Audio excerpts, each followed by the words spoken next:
Merci Monsieur le Président. Madame la Présidente, à mon tour, je tiens à vous remercier pour la qualité des travaux du Haut Conseil à l'égalité entre les femmes et les hommes.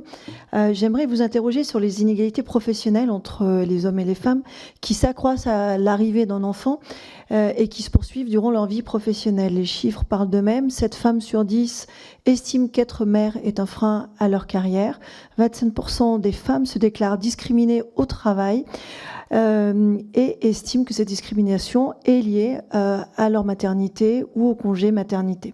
J'aimerais aujourd'hui vous interroger sur la parentalité en entreprise et sur cette pénalité à la maternité que subissent les femmes. Bien évidemment, en écho à la mission que je co-rapporte avec ma collègue Sarah Legrain.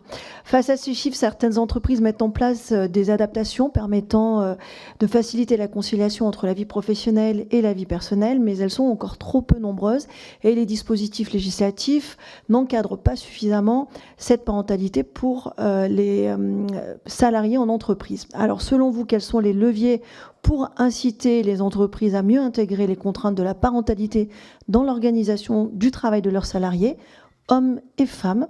Et j'aimerais vous faire réagir sur quelques-unes de nos préconisations que je vais énumérer. La généralisation de la signature d'une charte de la parentalité à l'ensemble des entreprises de plus de 50 salariés, la modification d'un article du Code du travail pour insérer la parentalité dans les domaines d'action possibles permettant d'atteindre l'égalité professionnelle dans le cadre des négociations d'entreprise, la réforme l'intégration des critères sur la parentalité dans l'index égalité professionnelle, mais également réfléchir à une reprise progressive au retour à l'emploi après un congé parental, maternité, paternité, adoption ou parental.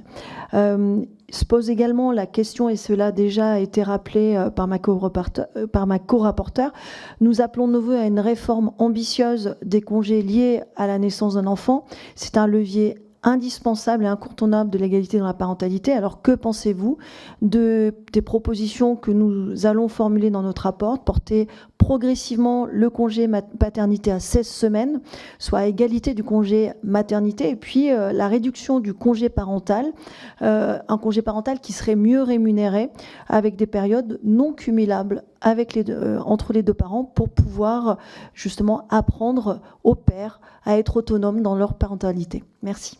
La question de Delphine Lindemann sur la conciliation vie pro, vie perso. Vous avez, dans votre propos, bien parlé du fait que ça puisse être pour les deux, et c'est très important.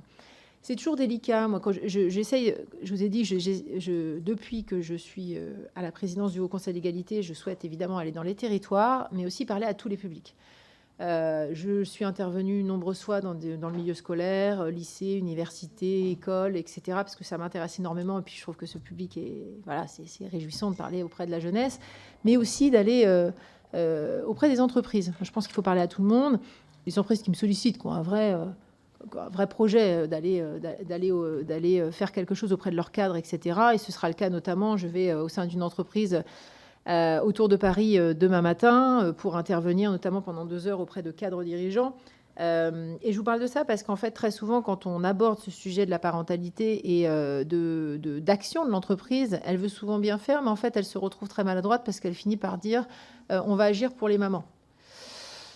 Alors oui, on sait qu'en premier lieu, c'est pour les mamans parce que c'est elles qui ont la charge mentale, les sujets de parentalité. Voilà, avant toute chose, c'est elles. Mais en fait, il faut vraiment présenter ça comme quelque chose qui va agir pour les parents et faciliter la vie des parents et faciliter la vie des pères aussi qui s'investissent aujourd'hui davantage dans la vie de leurs enfants. La difficulté, c'est toujours pareil, c'est que toutes nos politiques qu'on mène, on les mène sur les plus grosses entreprises. Alors, vous parlez de 50 et plus, donc c'est pas si gros que ça, notamment pour la charte que vous souhaitez faire signer. Mais c'est toujours on a quand même énormément de petites entreprises en France, et donc beaucoup de publics qu'on ne touche pas. Et c'est ce qui s'est passé sur l'index égalité professionnelle.